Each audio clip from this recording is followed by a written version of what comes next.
রাস্তা পারাপার করতে গিয়ে বাসের ধাক্কায় গুরুতর জখম হলেন এক ব্যক্তি। নকশালবাড়ির এশিয়ান হাইওয়ে 2 সড়কের স্কুলডাঙ্গি মোড়ের ঘটনা।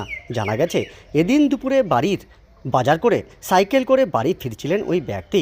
স্কুলডাঙ্গি মোড়ে রাস্তা পারাপার করার সময় শিলিগুড়ির দিক থেকে আসা দ্রুত গতির বাসের ধাক্কায় গুরুতর জখম হয় সে।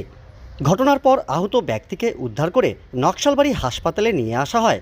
ঘটনার খবর পেয়ে ঘটনাস্থলে পৌঁছায় নকশালবাড়ি থানার পুলিশ। আহত ব্যক্তির নাম বীরবল খেরিয়া, বয়স 35। সে নকশালবাড়ির বিজয়নগর চা বাগানের প্রেম বস্তির বাসিন্দা। আহত ব্যক্তির অবস্থা আশঙ্কাজনক থাকায় তাকে উত্তরবঙ্গ মেডিকেল কলেজ ও হাসপাতালে পাঠানো হয়েছে। অন্যদিকে ঘাতক বাসটিকে বাজেয়াপ্ত করে নকশালবাড়ি থানায় নিয়ে আসা হয়। গোটা ঘটনা খতিয়ে দেখছে নকশালবাড়ি থানার পুলিশ। এটা বাসটা আসছিল পুরো স্পিডে, ও সাইকেল নিয়ে আসছিল। হাত দেখানোর পরেও বাসটা পুরো স্পিডে এসছে। আসার পরে সাইকেলটা ধাক্কা মেরে ফেলে দেওয়ার পরে টায়ারের সঙ্গে পা ঘেঁষটে হয়ে গেছে।